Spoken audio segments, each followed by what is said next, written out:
Let's see the question. Shilpa, Meena, Nanda decided to dissolve their partnership 31st March 2018.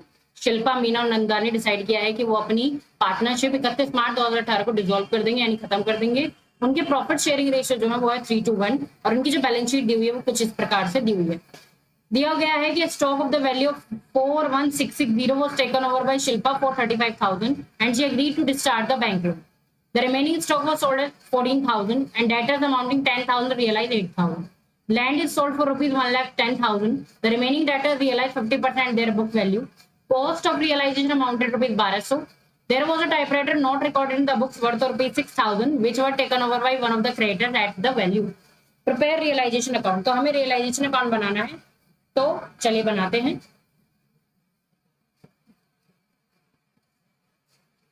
तो सबसे पहले तो जितनी भी एसेट है वो ट्रांसफर कर देंगे। तो हमारे पास है लैंड कितनी 81,000, हमारे पास है स्टॉक कितना 56,750, हमारे पास है डेटर्स ठीक है कितने 18,600, हमारे पास है शिल्पाज कैपिटल अकाउंट कितना 20,000।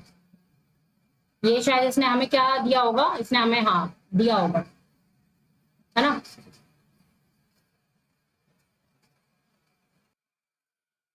तो ये जो है शिल्पास कैपिटल, इसको हम बाद में दिखाएंगे, इसको अभी नहीं दिखा रहे, बाद में दिखाएंगे जब हम लायबिलिटी डिस्चार्ज करेंगे। ठीक है, तो सारे जो है हमने यहाँ पर डाल दिए हैं एसेट, लैंड हो गया, स्टॉक हो गया, डेटर्स हो गया, कैश आता नहीं है। और ये जो नंदा का कैपिटल है ये इसके कैपिटल अकाउंट में ही की जाएगी। अब सारी लायबिलिटीज ट्रांसफर कर लेते हैं। बैंक लोन कितने का है 20,000 का, क्रेडिटर्स कितने 37,000 के, और प्रोविजन फॉर बैड डेट जो इधर दिखाया गया था, मतलब जो दिया हुआ है वो है 1200 का। ठीक है, अब देखते हैं कैसे कैसे हुआ है। स्टॉक ऑफ वैल्यू 41,660 वो taken over by Shilpa for 35,000, है ना। शिल्पा ने स्टॉक ले लिया कितने का 35,000 का, तो यहाँ पर आ जाएगा शिल्पास कैपिटल 35,000 का, और उसने बैंक लोन भी डिस्चार्ज किया है, तो शिल्पास कैपिटल 20,000 का। ठीक है, ये हो गया। रिमेनिंग स्टॉक पर सोल्ड है 14,000, तो रिमेनिंग स्टॉक कितने का बिक गया 14,000 का। तो यहाँ पर हम कैश या बैंक के रूप में लिख सकते हैं, तो स्टॉक कितने का चला गया 14,000 का। ठीक है, डेटर्स अमाउंटिंग 10,000 रियलाइज 8,000। ठीक है, 10,000 के डेटर से 8,000 रुपए मिल गए हैं। Land is sold for rupees 1,10,000, land जो है 1,10,000 की चली गई है। ठीक है, और remaining debtors realise 50% their book value.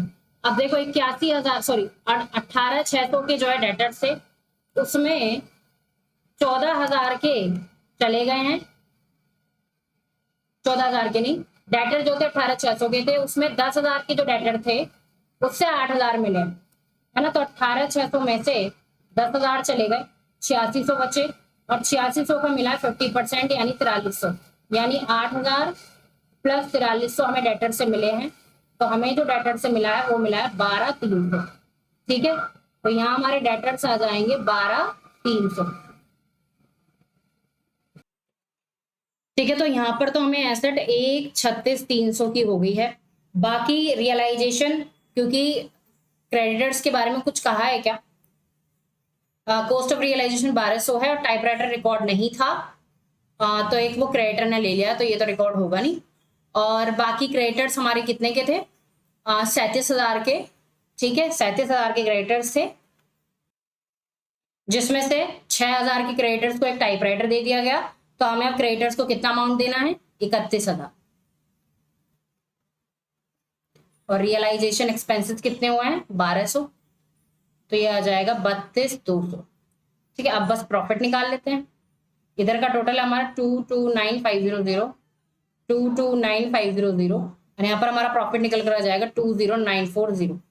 ठीक है, अब इस रियलाइजेशन के प्रॉफिट को बांट देंगे किस किस में, शिल्पा, मीना और नंदा में।